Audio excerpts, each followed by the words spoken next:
हे गाव म्हणजे बोधपीठाचं माहेरघर आहे. मी अनुभवतो याला.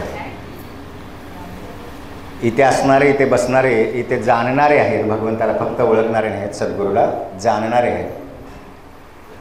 त्यामुळं अजाणतेपणाने माझ्याकडून काही चुकीचं गेलं तर अजाणतेपणाने, कारण तुम्ही सगळे जाणणारे आहात म्हणून. आज माझी अशी अवस्था झाली, बँकेचे चेअरमॅन इकडे आहेत, संचालक इकडे आहेत, सगळे बोधपीठाचे संचालक आहेत, आणि एखाद्या बँकेतल्या शिपायाला बोलवून सांगावं की तू जरा रिझर्व्ह बँकेचे नियम सांग, अशी अवस्था माझी झालेली आहे. आता तुम्हाला वाटत असेल की हा घाबरलेला आहे वगैरे, आणि खरंच घाबरलो मी. तर इकडे सगळे ज्ञानी आहेत, सगळे जे पंथांना जाणतात, पंथांचा भाव जाणतात, पंथ कसे ओळखावे हे जाणतात, पंथ कसे जाणावे हे जाणतात, आणि पंथ स्वरूप कसं व्हावं हे सुद्धा जाणणारे येते आहेत. फक्त मला पोस्टमॅनचं काम करायचं आहे त्याच्यासाठी. आता आपण दत्ता शेलारने सांगितलं की प्रेम ही सगळ्यात खूप मोठी भावना आहे. प्रेम असंच निर्माण होत नाही. पंथांचं शेवटचंच प्रेम लहरी आहे, आणि त्याच्यावरती काहीच नाही. भक्ती नाही, ज्ञान नाही, प्रेम आहे. म्हणून बऱ्याच वेळा, मला माहीत नाही, ऐकलं त्यांनी कोणी, या भक्तीमध्ये प्रेमापर्यंत जाण्यासाठी 10 स्टेप आहेत, पायऱ्या आहेत. आणि त्या पायऱ्याच्या आधारावर आपण जर गेलो अभ्यास करत करत, तर त्या पायऱ्या आपल्याला शिकवतात की मी कुठल्या पायरीवर आहे. तर त्या पायऱ्या अशा आहेत. पहिली श्रद्धा, आपली श्रद्धा बसायला पाहिजे. श्रद्धा, साधुसंग, भजन क्रिया, अनर्थ निवृत्ती, निष्ठा, रुची, आसक्ती, भाव, भक्ती आणि प्रेम. आपल्याला वाटते पंत महाराजांनी प्रेम तरंग लिहिला, प्रेम लहरी निर्माण झाली त्यांच्या वेदमुखातून. हे प्रेम असं सहज निर्माण होत नाही, किंवा प्रेम सहज मिळत नाही. आता आपण जे आहोत ते सच्चिदानंद रूपच आहोत, कायम आनंदी आहोत. त्या आनंदाकडे जाण्यासाठी वाटचाल करतो, शेलार म्हणाले दत्ता आपले. आणि प्रत्येकाला आवडतं ते आनंद आवडतो, प्रेम आवडतं, दुःख कोणाला आवडतच नाही, वाट्याला येतं प्रारब्ध कर्मानुसार. तसं पहिल्यांदा आपली या सद्गुरूवर, आराध्य दैवतावर, जर सद्गुरुपुत्र नसतील तर, अनन्य भक्ती असेल तर सद्गुरूवरच, हे तर मस्ट च महत्त्वाचं आहे. अनन्य भक्ती करण्यासाठी सद्गुरूवरच प्रेम, दृढ श्रद्धा असायला पाहिजे. आणि जेव्हा ही श्रद्धा बसते ना, तेव्हा आपण शोधायला लागतो की कोण आहे बाबा, की या सद्गुरूपर्यंत किंवा या माझ्या आराध्य दैवतापर्यंत नेऊन पोचवण्यासाठी असं कोण आहे. मग आपण शोधायला लागतो की चला कोणतरी साधू आहे, किंवा असा एखादा ग्रुप असेल, किंवा असा एखादा संप्रदाय असेल, त्याच्याकडे जातो आपण. त्याला म्हणतात साधू संघ. त्या साधूची संघ केल्याशिवाय आपल्याला सद्गुरू प्राप्ती होत नाही. म्हणून पंत महाराज पण म्हणतात, संगत संतांची बरवी अंतरी, भव बाधा नुरवी. आपल्या संसारातले जे बाधा आहेत, अनेक अडचणी आहेत. संसार म्हणजे काय, फक्त बायका मुलांसहित जे आपलं चाललेलं आचरण आहे तसं नाही. जीवन मिळाल्यापासून सद्गुरू प्राप्ती होईपर्यंत जेवढ्या आनंद अडचणी येतात ना, त्याला संसारच म्हणायचं आपण. ते संसारातच येतं, म्हणजे भौतिक जगतामध्ये येते, ते पारमार्थिक जगतात येतच नाही ते. तर या पारमार्थिक जगताकडे जाण्यासाठी आपल्याला करण्याची गरज आहे. श्रद्धा मिळाल्यानंतर साधुसंग खूप महत्त्वाचा आहे, जो इथे दिसतोय. आता असं समजू नका की ते साधू कोण आहे. प्रत्येकजण साधू आहे. इथे का साधू आहे? आत्ताचा जो आपला ओढा आहे ना, ते साधूंचा ओढा सद्गुरूच्या चरणाच्या प्राप्तीकडेच लागलेला असतो, आणि तिथे मिळालं की मग शांत होतो तो एकदा. तसे आपण मुमुक्षु आहोत, आणि तेच मुमुक्षु साधू संत असतात. अशा संतांची संगत आज मला मिळते, मी भाग्यशाली आहे. आज तुम्हाला सगळ्यांना मिळते, ते पण आपण सगळेच भाग्यशाली आहोत. आणि अशा एका संताजवळ आपल्याला जायचं आहे, आणि ती जाण्यासाठी वाट म्हणून ह्या 10 पायऱ्या मी पहिल्यांदा मुद्दाम सांगतो. आणि साधुसंग झाल्यानंतर मग आपल्याला कळतं करायचं काय. साधूच्या संगतीत आल्यानंतर काय होतं, मग तिसरी पायरी आहे भजन क्रिया. श्रद्धा, साधुसंग, भजन क्रिया. या भजनातून आपल्या, भजन म्हणजे काय, हार्मोनियम तबला वगैरे घेऊनच भजन करायला असं नाही. कीर्तन म्हणजे भजन होतं, नामस्मरण म्हणजे भजन होतं. आणि इथं सगळ्यात महत्त्वाचं सांगायचं म्हणजे नामस्मरण म्हणजे भजन. सद्गुरूंनी दिलेलं नामस्मरण म्हणजे भजने म्हणजे भजन. आराध्य दैवताला, आपल्या सद्गुरूला भजने म्हणजे भजन. हे श्रद्धा, साधुसंग, भजन क्रिया, ही भजन क्रिया इतक्या पराकोटीला पोचली पाहिजे की त्या भजन क्रियेमध्ये आपण आपल्याला विसरलं पाहिजे. विसरणे नुसतं महत्त्वाचं नाही. पंत महाराज म्हणतात, मी कोण हे जाणून त्वरित गुरु भजनी काळ लोटा. उगीच काळ लोटायचा नाही. मिळालंय जीवन, अमुक एक वर्ष जगायचं, मग जो आला तो रमला आणि शेवटी गेला, असं नाही. भजन क्रिया करताना मिळालेल्या संधीचा फायदा घ्यायचा आहे. तो काळ केवळ सद्गुरू भजनातच घालवायचा आहे. मग याच्यासाठी संसार करवू नये असं नाही. मी त्याच्यासाठी पुढचं उदाहरण देईन. पंत महाराज पण म्हणतातच, संसार परमार्थ दोन्ही गुरुदत्त चालवी पायी ही भावना असेल तर, मी चालवतोय ही भावना असेल तर मग कष्ट आहे. आणि गुरुदत्त जर चालवित असेल तर माझ्याकडे कार्यच कुठलं उरणार नाही. आणि मी कार्य करताच नसेल तर तूच करता आणि करविता, म्हणून मी शरण तुला भगवंता. ही भावना जोपर्यंत नाही ना तोपर्यंत आपण ओझं घेऊन दुःखी कष्टी होतो. त्या दुःखाच्या कष्टातून मुक्त व्हायचं असेल तर सगळं सगळं ओझं त्या भजन प्रेमामध्ये आणि भजन प्रेमाच्या योगातून सद्गुरूवर व्हायचं आणि आपण रिकामं राहायचं. मी तुझा चरणीचा दास, एवढंच शिल्लक राहिलं पाहिजे. श्रद्धा, साधुसंग, भजन क्रिया, आणि याच्यानंतर काय असतं, अनर्थ निवृत्ती. जे जे अर्थ म्हणून आहे, कशाला अर्थ म्हणजे पैसा नाही ना, जे आपल्या पारमार्थिक मार्गात सद्गुरूच्या जवळ जाण्यासाठी, सद्गुरू सन्निध प्राप्त करण्यासाठी ज्या ज्या गोष्टीत अडचणीच्या वाटतात, ज्या ज्या गोष्टी नको आहेत, ज्या ज्या गोष्टी आपल्याला जाण्यासाठी अधोगतीला नेण्यासाठी ज्या ज्या गोष्टी उभ्या आहेत समोर, त्यांची निवृत्ती व्हायला पाहिजे. अनर्थ निवृत्ती. विनाकारण आपण त्या गोष्टींच्या मागे धावतोय. याच्यासाठी आपल्यातलं पहिल्याला काम, क्रोध, लोभ, मोह, मत्सर, दम, अहंकार, आशा, वासना, तृष्णा, मनशा, कामना, जेवढं जेवढं जेवढं जेवढं म्हणून आपल्या शरीरात बसलेलं आहे, आपल्या विचारात बसलेलं आहे, मनात बसलेलं आहे, बुद्धीत बसलेलं आहे, त्याचा सगळ्याचा निचरा करायला पाहिजे. ही अनर्थ निवृत्ती व्हायला पाहिजे. हे विनाकारण घेऊन बसलो आहे आपण याच्यासाठी आलोच नाही आहे पृथ्वी तलावर. या देह आपल्याला त्याच्यासाठीच मिळालेला नाही. मानव जन्मात तुझ्या धाडीला येणारा विसरू नको रे त्या परमेश्वरा. आपण ते परमेश्वराला विसरून बाकीचं सगळंच आठवतोय आणि परमेश्वराला न विसरण्याने बाकीचं सगळं सोडून दिले. याला अनर्थ निवृत्ती म्हणतात. बरं, श्रद्धा, साधुसंग, भजन क्रिया, अनर्थ निवृत्ती. आणि ही जर अनर्थ निवृत्ती झाली, ह्या प्रत्येक पायऱ्या, एक पायरी पास झाल्यानंतर, पहिली पास झाल्यानंतर दुसरी, दुसरी झाल्यानंतर तिसरी, नाहीतर ग्रेस पास वगैरे इथे काय नसतं, वरच्या वर्गात चढवलं जात नाही. आलं काय? अनर्थ निवृत्ती झाली की निष्ठा बसते आपली, की ते एकदा आपण धरलं ना त्याला की सोडत नाही. मगर मिट्टी म्हणतो त्याला आपण. म्हणजे ह्या पुढच्या पायऱ्या पास झाल्यानंतर एकदा त्याच्यावर निष्ठा बसली ना, मग कितीही दोरखंड लावून ओढू देत ती माया आपल्याला. त्या सद्गुरूचे चरण सोडायचं नाही एवढं ठरलेलं असतं आणि सोडतच नाही तो. एकदा त्या सद्गुरूवर, आराध्य दैवतावर निष्ठा बसली की मग श्रद्धा, साधुसंग, भजन क्रिया, अनर्थ निवृत्ती, निष्ठा, त्याच्याबद्दलची आपल्याला रुची निर्माण होते. एवढी रुची निर्माण होते ना की खाण्यापिण्याकडे सुद्धा लक्ष नसतं. नामस्मरण म्हणजे माझे जीवन.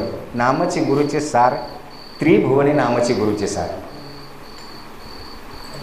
अनर्थ रुची, आसक्ती. नंतर मग याच्यानंतर काय होतं, आपल्याला नको, आपल्याला काही बाकी, त्याच्यातच आपण आसक्त होतो. मग दुनियेत आजूबाजूला, आपल्या आजूबाजूला कितीही संसार आपण करत असलो तरी तो संसार एका बाजूला चालत असतो आपला, आणि भगवंताच्या नामाची आसक्ती आपल्याला इतकी असते ना, कोणी कितीही म्हणू दे, कोणी काही म्हणा, कोणी काही म्हणा, मी रतलो गुरु भजनी.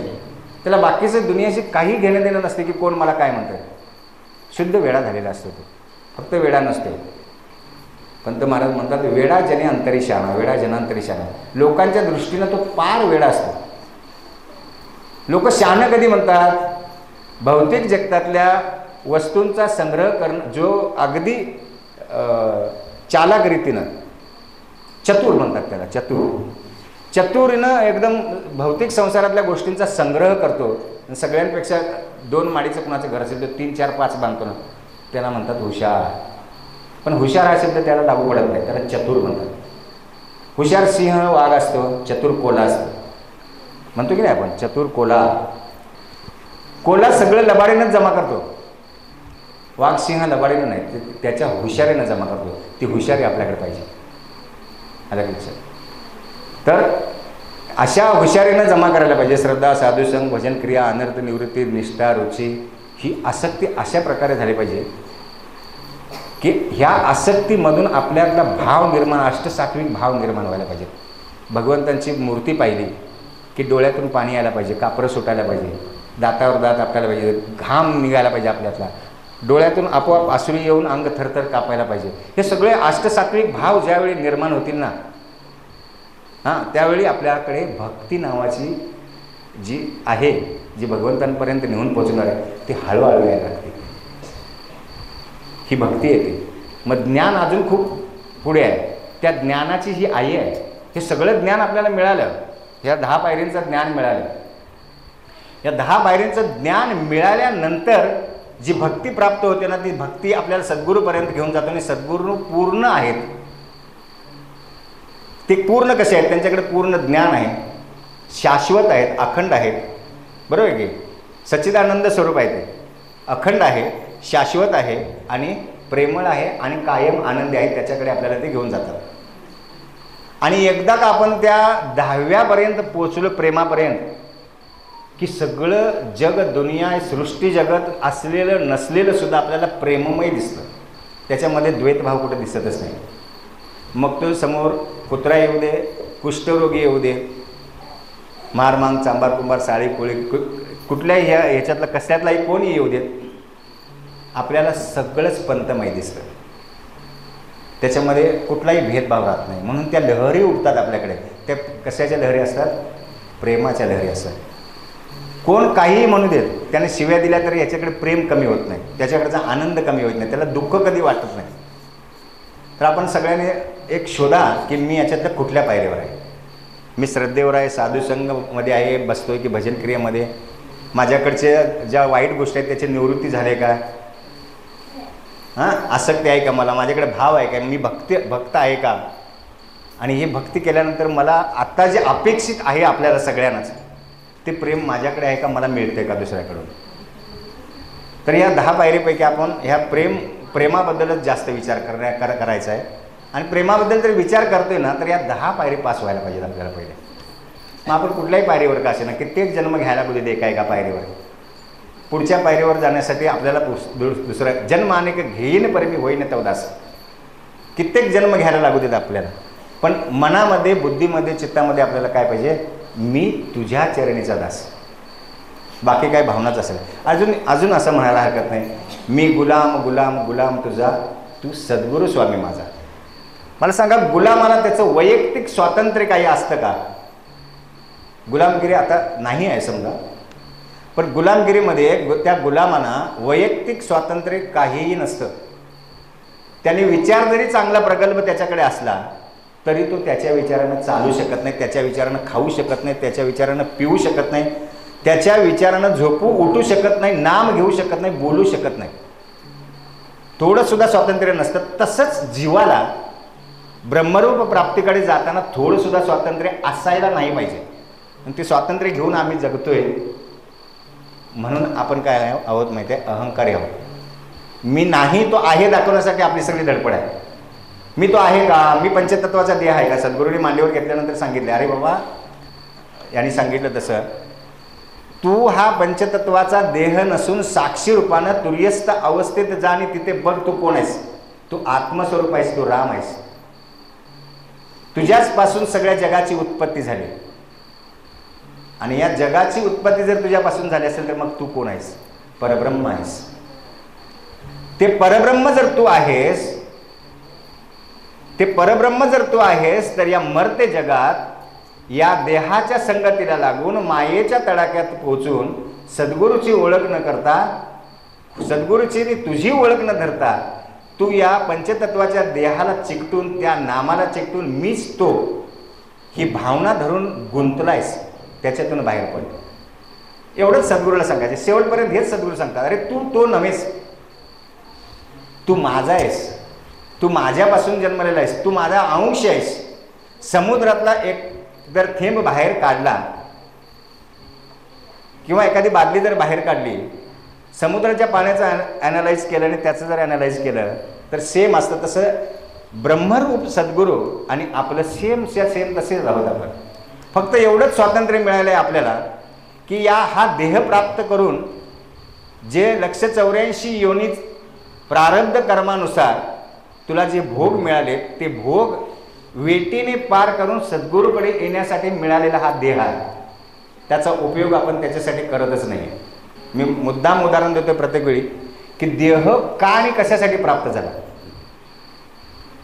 समजा मला आज पाण्याची आवश्यकता आहे, मी सगळीकडे देतो हे उदाहरण, तर इथे पात्र देतात आपल्याला. पाणी डायरेक्ट कोण आणून असं ओतत नाही का, ओततं, पात्र देतात. तसं भगवंत प्राप्तीसाठी, भगवंताची प्राप्ती करण्यासाठी हा देह दिला आहे पंचतत्वाचा.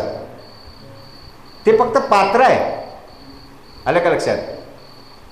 आणि ते पात्र घेऊनच आपण सद्गुरूचं भजन पूजन आणि सद्गुरूपर्यंत जाण्यासाठी पात्रता निर्माण करायची आहे. त्या पात्रातून आपण त्याच्यासाठी पात्र व्हायचं आहे. त्यामुळं पात्र लक्षात ठेवा, कुठेही असू देते, मी त्याच्यासाठी पात्र आहे का, लक्षात येते का. मी पात्र नको, फक्त त्याच्यासाठी एकच विचार करायचा की मी त्याच्या योग्यतेचा, मी त्याच्यासाठी पात्र आहे का, आलं का लक्षात. आता संसार करताना परमार्थ कशा पद्धतीने करावा याच्यासाठी एक छोटंसं उदाहरण देतो मी. खरं तर हे खूप असं चिटकून उदाहरण आहे ते, असं भक्ती प्रेमाला आणि समज बुद्धीला आपल्याला समजण्यासाठी, म्हणून मुद्दाम मी हे थोडंसं सांगतो. कधी कधी होतं काय की आपण पूर्ण संसारातच अडकतो आणि वाटतं आपल्याला की हा संसार म्हणजेच मी आहे, हा माझाच आहे. या संसारातून आपल्याला वेळच मिळत नाही भक्ती करायला. आणि मी कधी करणार, बरेच उपद्व्याप आहेत माझ्या मागे, माझे मान आहे वेगळा, माझी प्रतिष्ठा आहे, योग्यता आहे, माझा पगार, या सगळ्यातून मला मुळी मिळतच नाही आहे वेळ. कसं काय मी करणार, मी भक्ती करूच शकत नाही. सद्गुरूंनी जर जन्माला घातले तर या दोन्हीसाठी घातले ना, मग एक काहीतरी करू देत ना, मग दोन कसं काय करायचं, दोन्ही शक्य होत नाही. त्याच्यासाठीचं उदाहरण आहे की दोन्ही कसं शक्य होत नाहीत. बघा, अगदी प्रेमानं सहज शक्य आहे. एक स्त्री असते, तिचं लग्न होतं, पुरुष पण असू शकतो, ते दोन्हीकडे अशी कल्पना करा की स्त्री किंवा पुरुष, तिचं लग्न होतं, ती सासरी येते आणि सासरी आल्यानंतर तिच्याकडे ना सगळे नातेवाईक आहेत घरात, दीर जाऊ नंदा, सासू सासरे, सगळे पाहुणे, घरातले आतले बाहेरचे सगळे. तर तिचा एक प्रियकर असतो लग्नाच्या अगोदरचा. ऐकली असेल कथा, पण मला उद्देश अजून दुसरा सांगायचा आहे. ती काय त्या प्रियकराची आठवण सोडत नाही. लग्न झालं, मुलं झाली, मुलांची लग्न झाली, खूप छान संसार चालला आहे तिचा. पण त्या प्रियकराला भेटल्याशिवाय आणि प्रियकराच्या स्मरणाशिवाय तिचा एकही क्षण जात नाही. आता याला काय म्हणायचं, भौतिक जगतात व्यभिचार म्हणतात. व्यभिचार, मी येतो त्या पदावर नंतर. तर ही अशी व्यभिचारिणी स्त्री आहे. पण संसार करत असताना अडथळा येऊ नये माझ्या प्रेमामध्ये म्हणून नवऱ्याला हव्या असणाऱ्या सगळ्या गोष्टी, सकाळी उठल्यानंतर त्याला डबा कधी लागतो, चहा कधी लागतो, मुलांचे डबे कधी द्यायचे, कुठली चॉकलेट त्याच्या डब्यामध्ये घालायची, त्याला ड्रेस कुठला घालायचा, सासूला काय गोळ्या हव्या नव्हे ते, सासऱ्याला जे हवं नव्हे ते, सगळंच्या सगळं शेजारी पाजाऱ्यांचं सगळ्यांचं इत्यंभूत ती करते अत्यंत प्रेमाने. कुणालाही कशाबद्दल तिच्या प्रेमाबद्दल शंकाच येऊ नये की ही इतकी आमच्यात गुंतलेली आहे की तिला तिकडे दुसरीकडे गुंतायला वेळच नाही. पण ती त्या आपल्या प्रियकराचा प्रियकराला जरासुद्धा विसंबत नाही. हे सर्व करत असताना त्याच्यापेक्षा किंबहुना त्याच्या 10 पट वेगीनं 100 पट वेगानं ती त्या प्रियकराचा धावा करत असते. त्याच्याकडे तिची ओढ असते, त्या प्रियकराकडे कधीच ती चुकत नाही. प्रत्येक घरचं कार्य करत असताना, सगळ्यांच्या गरजा पुरवत असताना त्या प्रियकराचा धावा आणि त्याचं प्रेम ती सतत आठवत असते, कधीच चुकत नाही. खूप वेळ जातो याच्यामध्ये, म्हातारे सतारे होतात आणि म्हातारे झाल्यानंतर सुद्धा तिचं प्रेम त्या प्रियकरावर आहेच. मला तुमच्याकडून एक उत्तर हवं आहे. अंतिम काळ आला आणि सगळ्यांना जर समजलं की हिचा एक दुसरा प्रियकर आहे म्हणून, हे सगळं तिनं चांगल्या प्रकारे केलं, पण प्रियकराला कधी विसरले नाही. आणि कधी तिच्याकडे असा आला वेळ की तुला दोन्हीपैकी एक चॉईस करायचं आहे, कोणाला करेल असं वाटतंय तुम्हाला? तो प्रियकरालाच करेल, बरोबर ना? आणि तो प्रियकर म्हणजे कोण आहे? हे सगळं करत असताना आपला सद्गुरू पंत महाराज आहे. कधीच त्याला विसरायचं नाही. आपण हे सगळं इत्यंभूत करायचं का सोडा. सगळं करताना त्या सद्गुरूची आठवण आपल्याला व्हायला पाहिजे ना, जशी ते प्रियसीला होते आपल्या प्रियकराची तशी. मग तिचा हा व्यभिचार आहे का? तर त्याला आत्मव्यभिचार असं म्हणतात. सद्गुरू आपल्या पदामध्ये सांगतात. पद नंबर 2074 आहे. आता आपण मूळ विषयाकडे. व्यभिचार झाला ठाऊका, आता काय भिऊ मी लोका. व्यभिचार झाला ठाऊका, आता काय भिऊ मी लोका. आता काय भिऊ मी लोका. आता काय भिऊ मी लोका. अपरण वराशी दिलली रदा, अपरण वराशी दिलली रदा. पुरुषनिका वरिला पर पुरुषनिका. व्यभिचार झाला ठाऊका, व्यभिचार झाला ठाऊका. आता काय भिऊ मी लोका. आता काय भिऊ मी लोका. आता काय भिऊ मी. होऊ नये ती झाली बंदाई, होऊ नये ती झाली बंदाई. जोडी लाव दूत सखा, जोडी लाव दूत सखा. आता काय भिऊ मी लोका. आता काय भिऊ मी लोका. आता काय भिऊ मी लोका. प्रेमानंदे स्वरूप जाणले, प्रेमानंदे स्वरूप जाणले. मिळलो दाता अकलंका, मिळलो दाता अकलंका. आता काय भिऊ मी लोका. आता काय भिऊ मी लोका. आता काय भिऊ मी लोका. व्यभिचार झाला ठाऊका, व्यभिचार झाला ठाऊका. आता काय भिऊ मी लोका. आता काय भिऊ मी लोका. आता काय भिऊ मी लोका. छान, धन्यवाद. तर अशा पद्धतीचं हे पंत महाराजांचं पद आहे. सहज बऱ्याच गोष्टी बालमुकुंद कृपेनं त्यांना अशा उमगत आलेल्या आहेत. त्यापैकीच एक हे पद आहे. व्यभिचार झाला ठाऊका, आता काय भिऊ मी लोका. हा व्यभिचार म्हणजे जी स्त्री आहे, पतिव्रता स्त्री आहे, ती हा व्यभिचार अशा प्रकारे करू शकत नाही, घडू शकत नाही तिच्याकडून. पण आत्मरती, आत्मक्रीडा, आत्ममिथुनी सदा पाही अशी स्त्री व्यभिचार करू शकते. हे अध्यात्मावर आहे थोडं, म्हणजे असं भौतिक जगताशी याचं नातं जोडू नका. म्हणून मी मुद्दाम इथं घेतले की सगळे जाणकार आहात. मी पहिलंच म्हणालो की हे जे पद आहे ते पद सहज आणि बाहेर खाली पद नाही आहे, अंतर्मुख होण्यासाठी भजन आहे पंतांचे. व्यभिचार याला म्हणतात, आता जे मी उदाहरण दिलं त्याला, की एखादी स्त्री परपुरुषाबरोबर रत असते आणि तिच्या नवऱ्याला जी धोका देते त्याला म्हणायचं व्यभिचार.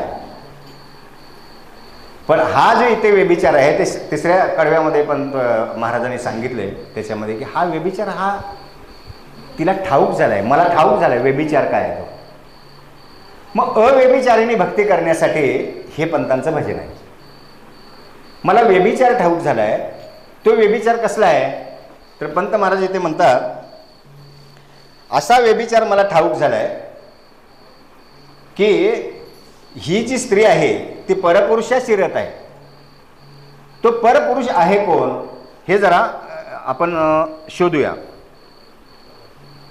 ती काय म्हणते की लोकांना जरी याची समजलं असेल की मी कशा प्रकारचा व्यभिचार करतोय तर मला त्याची भीड नाही, मला त्याची भीती नाही, मला त्याची काळजी नाही. का काळजी नाही? कारण मी चुकीचं काय करतच नाही आहे. माझा जो व्यभिचार आहे तो भौतिक जगतातला व्यभिचार नाही आहे.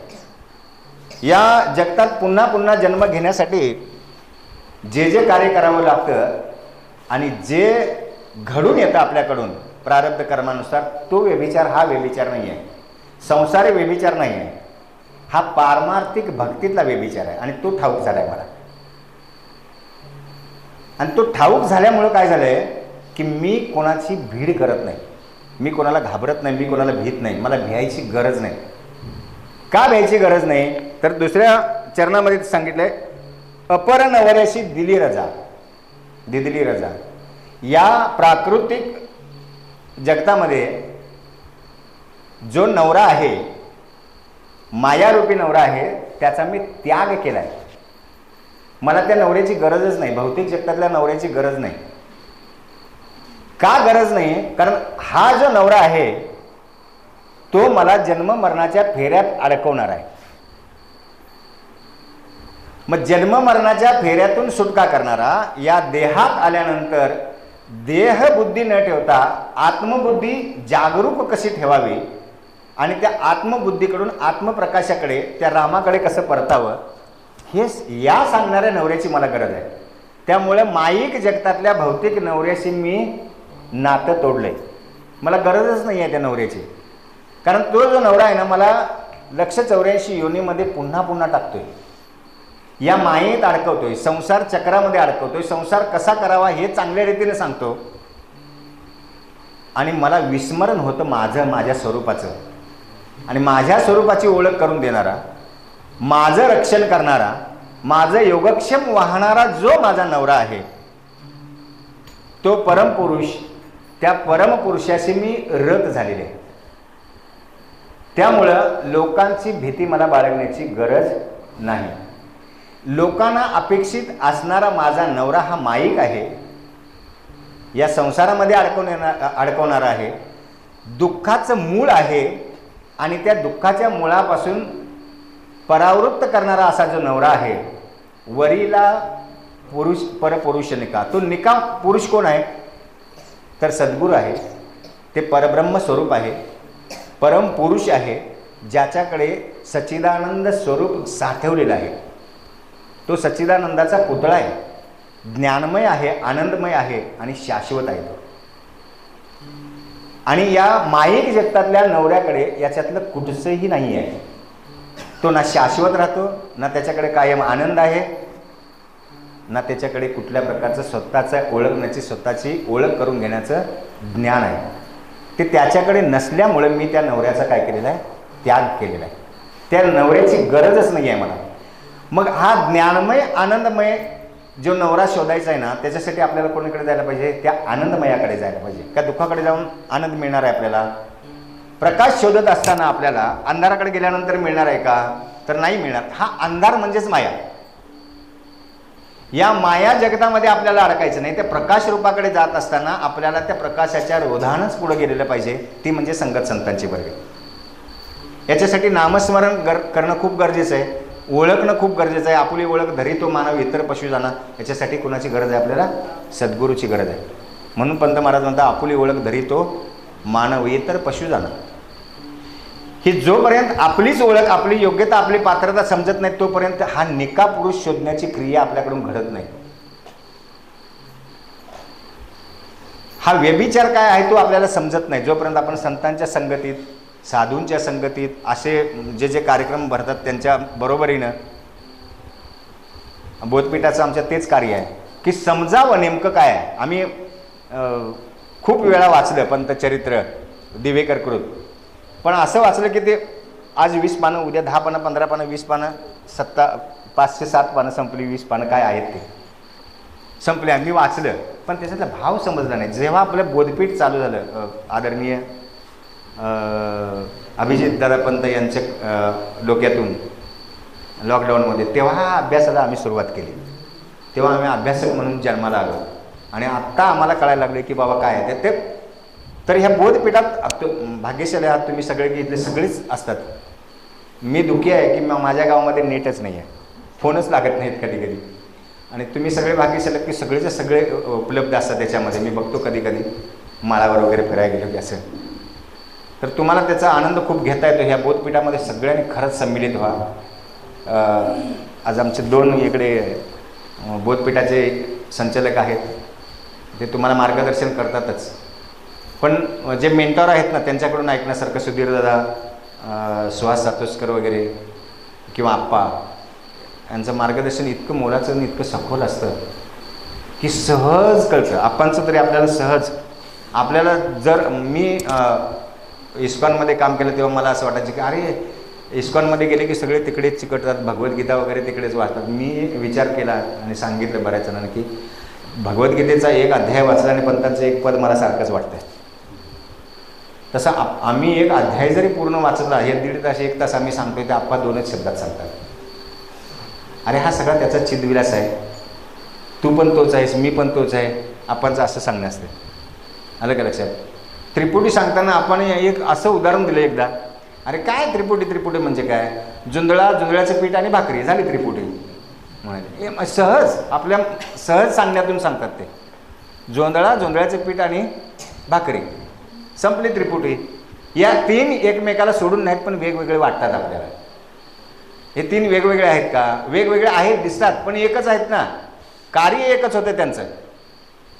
हे म्हणजे आपांचं इतकं सांगणं. तसं बोधपीठातील मेंटॉरचं सगळ्याचं सांगणंही तशाच प्रकारचं आहे. असू दे, इझी सांगतात, सहज सांगतात, आपल्याला समजेल असं सांगतात. तर बोधपीठात सगळ्यांनी सम्मिलित व्हाच. आलं का लक्षात? आणि हे बोधपीठ याच्यासाठी भाग्यशाली झालं आम्हाला की आम्हाला अभ्यासाची ओढ लागली आणि कळायला लागलं नेमका अभ्यास काय, कशाचा अभ्यास करावा. नाही तर पाडेपाठ केल्यासारखं आपण वाचत होतो, बे केले बे दोन्ही चार असं चालू होतं आमचं. तर अशा प्रकारचा जो व्यभिचार आहे त्या व्यभिचारामध्ये आपण अडकता कामा नये की जो सांसारिक सुख प्रदान करेल पण ते दुःख आहे. मग पंत महाराज पदांमध्ये म्हणतात, दुःख नाही रे सुखाशी दुःख म्हणशी रे. हा देह तुला दिलाय ना, ते हा पुरुष निकावरण्यासाठी दिलाय. हा भौतिक संसार करून त्याच्यात पुनरपी जननम पुनरपी मरणम पुनरपी जठरे जननी शयनम, पुन्हा पुन्हा 184 योनीत जन्म घेण्यासाठी देह दिलेला नाही. तर या देहाचा उपयोग करून त्या पुरुषापर्यंत जा जो की तुझ्या योगक्षेमाची तर चिंता वाहतोच. देणारं सर्वचं सर्व तुझं देतो पण दिलेल्याचं पण रक्षण करणारा तो आहे. मग ते भौतिक जगताचं असो किंवा पारमार्थिक आध्यात्मिक जगताचं असो. त्यामुळं पाणी घालताना फांद्यांना पाणी घालायचं की मुळाला पाणी घालायचं ते बघायला पाहिजे आपल्याला. तर मुळाला पाणी घातल्यानंतर बाकी सगळ्या फांद्यांना जातात. मग संसारी त्याच्यामध्ये येतो, परमार्थही त्याच्यामध्ये येतो. जेव्हा आपल्याला सद्गुरूची ओळख होते, सद्गुरूची ओढ लागते, सद्गुरू चरणाची आस लागते आणि सद्गुरू नामस्मरणावर आपली दृढ श्रद्धा बसून आसक्ती निर्माण होते. हे सद्गुरू नामस्मरण कधीही सोडायचे नाही. सद्गुरू नामस्मरण रसने तू करी उच्चारणा. या रचनेला जीवेला आपल्याला सवय लावली पाहिजे. काय अशी सवय असावी, शेजाऱ्यांचे कुरघुडी कराव्या. पद नंबर 790 सांगितल्याप्रमाणे निंदक जन हे गुरु मानू नये, दत्त नमन त्या करे गुरु. महाराज म्हणतात आपले जर कोण निंदा करत असतील तर त्यांना गुरु मानूया आपण. बरोबर आहे की नाही? मला अपहारी निंदक सरिता चित्त शुद्धी देतो रिता. तिरस्कार नकोच आहे. काय करतो तो निंदक? आपल्यातला मल मूत्र विसर्जित जेवढं मल आहे आपल्याकडे, गंदगी भरलेली आहे. मगाशी मी म्हणालो काम क्रोध लोभ मोह मत्सर दम अहंकार वगैरे जेवढे आहेत सगळंच्या सगळं काढण्याचं काम कोण करतो? तो निंदक करतो. मग तो आपला गुरु नव्हे काय? बरं त्याला काय द्यावंच लागत नाही आहे, पगार द्यावा लागतो. तू माझ्यातल्या त्रुटी काढ, चुका काढ म्हणून सांगायला नाही काढावं लागेल. मग तो कोण आहे आपला? आपल्यातल्या जर चुका काढणारा कोण असेल तर एक असतो आपला गुरु आणि दुसरा असतो निंदक. म्हणून पंत महाराज म्हणतात, निंदक जन हे गुरु मानू नये. भले तुला निंदा करणारा वाटतो वाईट, तर दत्त नमन त्या करी दुरुनी, लांबून दुरून नमस्कार करा त्याला. पण त्याचे वाईट वाटून घ्यायची गरज नाही.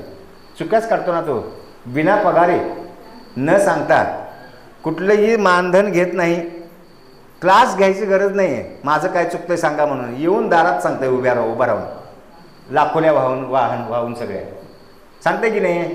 मग त्याला का समजायचं? कारण चुकी माझी आहे ना म्हणून तो करतो तसा. आपण स्वीकारतो का माझी चुकी आहे? ते त्याने जर काढलं आपलं उन्हा दुनं, तर ही सगळीसुद्धा सद्गुरूचीच कृपा आहे. म्हणून गुलामच व्हायचं त्याचं. अरे तो करतोय ना, सद्गुरू इच्छा, बाकी काय करायचं नाही आपण. आणि तरच आपण आनंदी राहू. नाही तर त्याला तिरस्कार करण्यासाठी आपल्यातला जो जर चालू झाला तर आपल्यातले सात्विक भाव सगळेच निघून जाणार. रजन तम हे काम करतात आपल्याकडचे. ते पद होतं ना, रजतम रहित सत्व वगैरे परब्रह्मस्थिती, बरोबर आहे. रजगुण आणि तमोगुण रहित जर आपण असू तर सत्वगुण आपल्याला ब्रह्मरूपापर्यंत, भगवंतांपर्यंत, सद्गुरू चरणापर्यंत, सद्गुरू रूप होईपर्यंत आपल्याला साथ देतात. बरोबर आहे की नाही? पद नंबर 38 मध्ये 4थं चरण आहे बघा. दत्तरूपी जनन दत्तरूपी मरण, दत्तापायी शरण जीव भावी. काय सांगितलं त्याच्यामध्ये? दत्तपदी जनन, दत्ताच्या पायाजवळ जन्म घ्या. कर्म तशी पाहिजे पूर्वजन्माची. दत्ताच्या पायाजवळ जन्म घ्या, पण त्याला शरणच गेल्यानंतर मरण काय पाहिजे आपल्याला? दत्ताच्या चरणावर पाहिजे का? दत्तरूपी मरण आहे. पंत म्हणाने दत्तचरणी मरण म्हणून. दत्त म्हणून जन्माला आलो, दत्ताच्या चरणावर जन्माला आलो, मनुष्य देह म्हणून जन्माला आलो आणि मनुष्य देहातल्या आत्मस्वरूपाची ओळख त्या दत्ताकडून करून घेऊन त्या दत्त स्वरूपात दत्तासारखं होण्यासाठीच आपल्याला जायचं आहे. दत्तरूपी मरण. जगलो कसं याला महत्त्व नाही. जगलं कसं याला महत्त्व नाही तितकं, पण कसं जगावं याला महत्त्व आहे. सद्गुरू पुत्रांनी तरी दत्त रूपापर्यंत पोचायला पाहिजे. हे कधी होणार? मी ब्रह्म आहे याची जाणीव सतत व्हायला पाहिजे आपल्याला. मी अमुक नावाचा व्यक्ती आहे ही जाणीव जोपर्यंत आहे ना, तोपर्यंत जन्म मृत्यूच्या चक्रात आणि या दुःख चक्रामध्ये आपल्याला फिरावं लागेल. आणि सद्गुरू कृपेनं आपल्याला हे कळलंय हो, भाग्यशाली आहोत आपण या संप्रदायाचे लोक, की अनुभव नंतर, अगोदरच तुम्हाला दत्त करून सोडले, घ्या नंतर अनुभव. आणि मग सांगितले तुम्हाला स्वानुभव सिद्ध गोष्टींवर विशेष लक्ष असायचं. सांगितले की नाही? मग हा स्वानुभव आपल्याला मिळतो का? घडोघडी मिळायला पाहिजे. कधीतरी बसलं चार भिंतीच्या आत, मग मला स्वानुभव मिळाला, बाहेर आला की विसरला. भजनात बसलो, त्याच्यानंतर आनंद मिळाला, विसरलो. ही विसरणारं नामस्मरण कधीही कामाचं नाही. विसरतो कोणाला? जो आपला नाही त्याला विसरतो. आठवण त्याची करतो. ही आठवण येताच कामा नाही आहे. आठवण कोणाची येतो? विसरतो त्याची. तो विसरताच कामा नाही. मग आठवण याचा प्रश्नच आहे कुठे? मी माझ्या डोळ्याला विसरलो, मी माझ्या कानाला विसरलो कधी? मी माझ्या जिभेला विसरलो, चव विसरलो कधी? हे कधीच विसरत नाही. मी सद्गुरूचं नामस्मरण का विसरतोय? कारण माझी आवड ती नाही. माझी आवड जी आहे ती गोष्ट मी कधीही विसरत नाही. मोबाईल नंबर माझा विसरतोय मी? कधीच मोबाईल नंबर कधी विसरत नाही मी. का? माझी आवड आहे त्याच्यात. जोपर्यंत या सद्गुरू भजनाची, सद्गुरू लालसेची, सद्गुरूची, सद्गुरू रूपाची आवड लागत नाही, तोपर्यंत तिकडे आपण नामस्मरण सतत घेत नाही. सतत जोपर्यंत असणार नाही, जर मगाशी सांगितलं त्याने, श्वासावर नियंत्रण म्हणजे अजपाजप होत नाही आपलं, सहज होत नाही. डोळ्यांचे उघडझाप करताना आपण विचार करत नाही किती सेकंदानंतर उघडतो झाकतो. कधी करतो? सहज हालचाल आहे, सहज डोळ्यांची सहज उघडझाप आहे. तसं सहज नामस्मरण आपल्या श्वासाबरोबर घडायला पाहिजे. त्याला अजपाजप म्हणतात. मग तुम्ही कार्य कुठचंही करा, कार्य काहीही होत राहू दे. ती प्रियशी जसं कार्य करते तसं कार्य आपल्याकडून कुठलंही होऊ दे, पण श्वासावर नियंत्रण ठेवल्यानंतर श्वासाबरोबर जे नाम येतं ना, ते नामच आपल्याला सद्गुरूपर्यंत नेऊन पोचवतं. आलं का लक्षात? आणि अशा प्रकारचा व्यभिचार करायला पंत महाराज सांगतात. ही अव्यभिचारिणी भक्ती. आणि व्यभिचार काय आहे तो मला ठाऊक झाल्यामुळं ह्या अव्यभिचारिणी भक्ती जी आहे त्याच्याकडे मी वळलेलो आहे. त्याच्यामुळं मला व्यभिचार करणाऱ्या लोकांनी कितीही काहीही म्हटलं की तू व्यभिचार करतेस, तर हा व्यभिचार आत्मरत मधला आहे. मी त्या आत्मस्वरूपात रत होते. आत्मस्वरूप ज्याच्यामध्ये मिळतं ते तुर्य स्थानावर जाऊन साक्षी रूपाने मी ते भोग भोगते. त्याच्यामुळं मला इतर लोकांची भीड करण्याची किंवा घाबरण्याची, लोकांना समजू देते, गोंधळ करू देते, मला त्याची पर्वा नाही, असं या पदामध्ये पंत महाराज सांगतात. आणि याच्यामध्ये त्यांनी काय केलेलं आहे, जोडले कोण तर अवधूत. आणि कोण आहे तो? सखा आहे. इथं मित्रत्वाची भक्ती आहे ना, तो माझा सखा आहे. त्या सख्याला मी जोडलंय. हे सगळं घडतंच माझ्या बाबतीत, कुणाच्याही बाबतीत हे घडतं सगळं, पण मला जोडायला कोण पाहिजे ते महत्वाचं आहे. बरोबर आहे की नाही? अनंत लोक आहेत आपल्याबरोबर, आपला साथीदार कोण निवडता आला पाहिजे आपल्याला, की जो परमार्थ मार्गाकडे, सद्गुरू भक्तीकडे, सद्गुरू चरणाकडे, सद्गुरू स्वरूपाची ओळख करून देण्याकडे नेणारा आहे. अशाचीच निवड आपण करायला पाहिजे. नाहीतर आपण बेवड्याची संगत धरली तर सकाळी उठून दारूच्या गुत्त्यावर जाते, चहा पीत नाही. तसं संगत संतांचीच धरावी, संगत भक्तांचीच धरावी. बरोबर की नाही? म्हणून इथे म्हणतात की यासाठी कोण काय म्हणतं याच्याकडे पर्वा न करता मी कोणाची संगत धरली आहे? अवधूताची संगत झाली. बरं, तो अवधूत आहे कसा? निसंग, निर्लेप, काही नाही त्याच्याकडे, शिल्लक काही उरत नाही, अजिबात उरत नाही त्याच्याकडे. मी रिकाम असतो, तो शून्य असतो. तसं शून्य व्हायला शिकवतो तो अवधूत. त्या अवधूताला धरलं पाहिजे. काहीच असता कामा नाही त्याच्याकडे. अहंकार नको, संसार नको, परमार्थ नको, आनंद नको, दुःख नको, सुख नको, जीवन नको, मृत्यू नको, काहीही नको, असा रिकाम आहे अवधूत. त्या अवधूत सगळ्याची संगत धरल्यानंतर आपल्याकडे काय असणार आहे? आणि जोपर्यंत आपण रिकामा डबडब होत नाही ना, रिकामा डबा, तोपर्यंत वाजत नाही सद्गुरुनाम. ती ध्वनी ऐकू येत नाही सद्गुरुनामाची. रिकामं पाहिजे. मी उदाहरण देताना सांगतोय, आपल्या हृदयात जे बसलेला भगवंत आहे ना, त्याच्यासाठी जागा आहे, बसलाय तो. पण ह्या सगळ्या विचारांची, या काम, क्रोध, लोभ, मोह हे जे विकार आहेत ना, त्यांचे जे वजन त्याच्यावर आहे ना आपलं ठेवले ना आपण, त्याच्यातून त्याला अशी मुंडीसुद्धा वर करता येत नाही. हो, त्या सद्गुरूला काय मदत करणार ते तुम्हाला, आम्हाला या पंचतत्वाच्या देहातून उद्धरून जाण्यासाठी? त्याची जागा रिकामी करा, हे सगळं काढून टाका. द्वेष, निंदा वगैरे, राग, द्वेष भाव समूळ मावळायला पाहिजेत आपल्यातले. बरोबर आहे की नाही? हे जोपर्यंत मावळत नाहीत ना, तोपर्यंत तो तेजस्वी सूर्य रूपी सद्गुरू आपल्याकडे पाहत नाही. तो त्याचा प्रकाश, स्वयंप्रकाश रूपाने आपल्याला दाखवत नाही. राग, द्वेष भाव जे आहेत ना, ते सगळेच्या सगळे नष्ट व्हायला पाहिजेत. आणि ते नष्ट होण्यासाठीच सद्गुरू सांगतात की मी या अवधूत सख्याचीच निवड केलेली आहे. कारण त्याच्याकडे तो राग नाही, द्वेष नाही, काम नाही, क्रोध नाही, आशा नाही, वासना नाही, निराशा नाही, काहीही त्याच्याकडे नाही. त्याच्यामुळं तो जसा आत्मरत आहे तसाच मी सुद्धा आत्मरत आहे, असं इथं सांगायचं आहे. आणि पुढे सांगितले प्रेमानंदे स्वरूप छंदे. ते म्हणतात इतक्या प्रेमानंद, मगाचा तो प्रेम जे आहे ते 10 पायऱ्या ओलांडल्यानंतरचा, त्या प्रेमाच्या आनंदात माझ्या स्वरूपातच, माझ्या आत्मस्वरूपातच मी लीन झालेलो आहे. आणि कसा लीन झालो आहे? अकलंक, आम्हाला कुठल्याही प्रकारचा कलंक नाही, कशामध्ये मळ नाही माझ्यामध्ये तो. आणि अशा अवधूत सख्यामध्ये मी निमग्न झाले. मी प्रार्थना करतो पंत महाराजांकडे की आपणही सगळे तशाच पद्धतीने निमग्न होऊया त्या सद्गुरू चरणात, सद्गुरू रूपात. आणि त्याच्यासाठी सद्गुरू आपल्याला प्रेरणा देऊ. अशाच प्रकारचे चांगले कार्यक्रम होत. आज तुम्ही मला इकडे बोलवलं, मी त्या योग्यतेचं नाही, मगाही सांगितलं शिपाई आहे मी. आणि त्याच्याकडून हे 4 शब्द तुम्ही ऐकले, 12च ऐकून घेतलात. आणि माहीत नाही कितपत बरोबर आहे, कितपत चूक आहे, पण जे असतील ते शब्द संत पंत महाराजांच्या प्रेमाखातर जे बाहेर निघाले ते तुम्ही स्वीकारले, त्याबद्दल धन्यवाद. मला एक भजन इथं म्हणावं असं वाटतंय.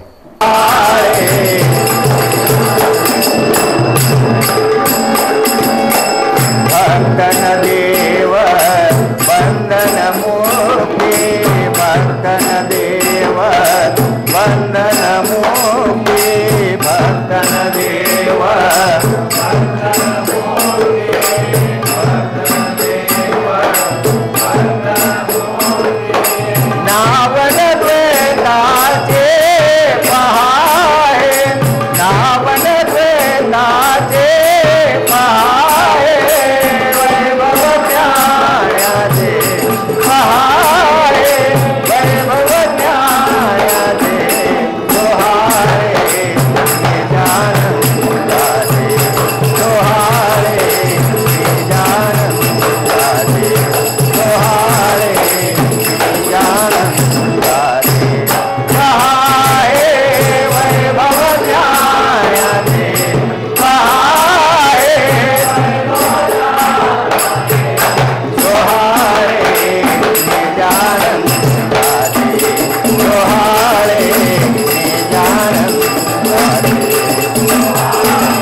कैवल्य कल्पित शांति कल्पित कैवल्य कल्पित शांति कल्पित कैवल्य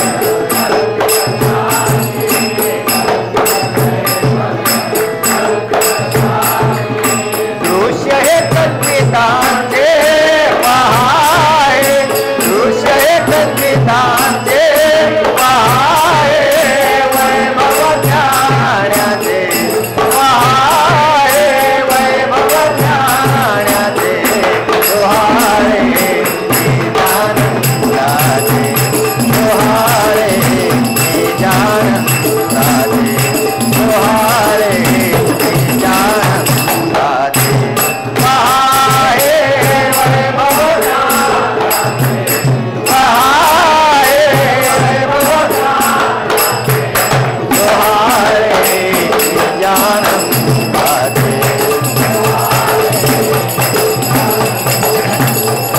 सोहाळे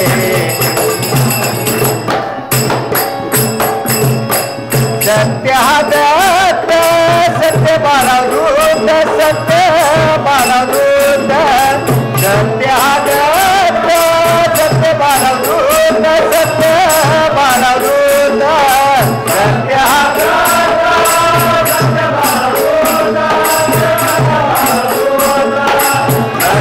सत्यादत्त सत्य बाळादूत नित्य भजनी नाचे पहाय नित्य भजनी नाचे पहाय वैभव ज्ञानाचे पहाय वैभव ज्ञानाचे सोहाळे निजानंदाचे सोहाळे निजानंदाचे सोहाळे निजानंदाचे पहाय वैभव ज्ञानाचे पहाय वैभव ज्ञानाचे सोहाळे निजानंदाचे सोहाळे निजानंदाचे सोहाळे निजानंदाचे निजानंदाचे निजानंदाचे श्री गुरुदेव दत्त. धन्यवाद. या पदाची